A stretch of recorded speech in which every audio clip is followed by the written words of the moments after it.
ଲୁଣ ସହିତ କ'ଣ ସେବନ କଲେ ଆଣ୍ଠୁ ଗଣ୍ଠି ଯନ୍ତ୍ରଣା ଶୀଘ୍ର ହୋଇଯାଏ? ଅପସନ୍ ଏ ଗରମ ପାଣି, ଅପସନ୍ ବି ନଡ଼ିଆ ପାଣି, ଅପସନ୍ ସି ଲେମ୍ବୁ ପାଣି, ଅପସନ୍ ଡି ଗାଜର ପାଣି।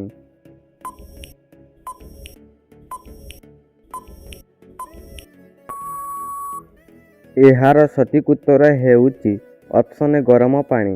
ପରବର୍ତ୍ତୀ ପ୍ରଶ୍ନ, କେଉଁ ଫଳକୁ ପୋଡ଼ି ଖାଇଲେ ଥଣ୍ଡା ଓ ଖାସ ରୋଗରୁ ଶୀଘ୍ର ଆରାମ ମିଳିଥାଏ?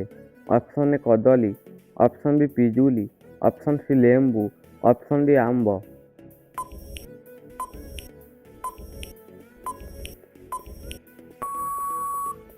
ଏହାର ସଠିକ୍ ଉତ୍ତର ହେଉଛି ଅପସନ୍ ବି ପିଜୁଳି। ପରବର୍ତ୍ତୀ ପ୍ରଶ୍ନ, କେଉଁ ଫଳ ଖାଇଲେ ଦାନ୍ତର ମଜଭୁତି ବଢ଼ିଥାଏ? ଅପସନ୍ ଏ ସପୁରୀ, ଅପସନ୍ ବି ଡାଳିମ୍ବ, ଅପସନ୍ ସି ନାସପତି, ଅପସନ୍ ଡି କମଳା।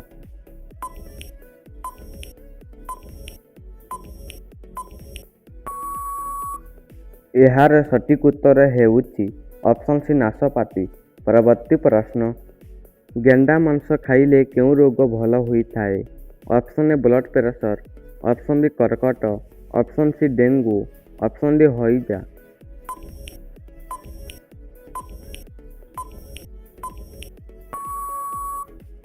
ଏହାର ସଠିକ୍ ଉତ୍ତର ହେଉଛି ଅପସନ୍ ଡି ହଇଜା।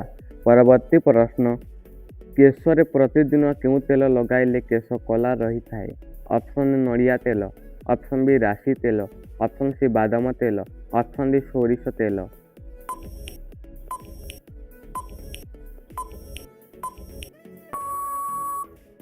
ଏହାର ସଠିକ୍ ଉତ୍ତର ହେଉଛି ଅପସନ୍ ଡି ସୋରିଷ ତେଲ। ପରବର୍ତ୍ତୀ ପ୍ରଶ୍ନ, କେଉଁ ଫଳର ରସ ପିଇବା ଦ୍ୱାରା ଡାଇବେଟିସ୍ ରୋଗରୁ ସୁଗର ହଠାତ୍ ବଢ଼ିଥାଏ? ଅପସନ୍ ଏ ସେଓ, option B strawberry, option C ଅଙ୍ଗୁର, ଅପସନ୍ ଡି କମଳା।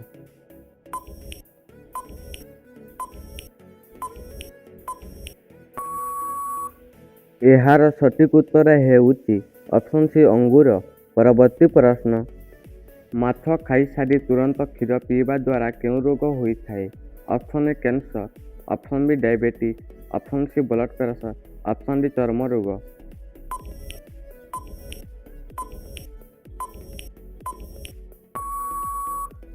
ଏହାର ସଠିକ୍ ଉତ୍ତର ହେଉଛି ଅପସନ୍ ଡି ଚର୍ମ ରୋଗ। ପରବର୍ତ୍ତୀ ପ୍ରଶ୍ନ, ଗାଜର ଜୁସ୍ ପିଇବା ଦ୍ୱାରା ମଣିଷର କ'ଣ ଶୀଘ୍ର ବଢ଼ିଥାଏ? ଅପସନ୍ ଏ ରକ୍ତ, ଅପସନ୍ ବି ଶକ୍ତି, ଅପସନ୍ ସି ଓଜନ, ଅପସନ୍ ଡି ବୃଦ୍ଧି।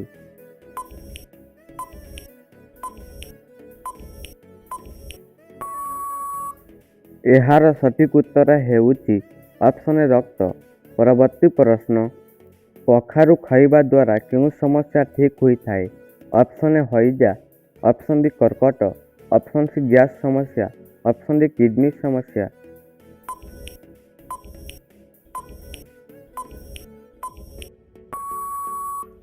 ଏହାର ସଠିକ୍ ଉତ୍ତର ହେଉଛି ଅପସନ୍ ସି ଗ୍ୟାସ୍ ସମସ୍ୟା। ପରବର୍ତ୍ତୀ ପ୍ରଶ୍ନ, କେଉଁ ଫଳର ରସ ପିଇଲେ ଧଳା ବାଲ ପୁନର୍ବାର କଳା ହେବାକୁ ଲାଗିଥାଏ? Option A Kamala, option B ଡାଳିମ୍ବ, ଅପସନ୍ ସି ଅଁଳା, ଅପସନ୍ ଡି ସପୁରୀ।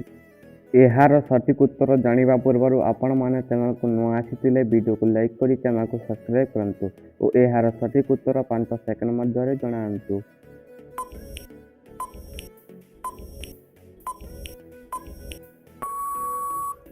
ଏହାର ସଠିକ୍ ଉତ୍ତର ହେଉଛି ଅପସନ୍ ସି ଅଁଳା।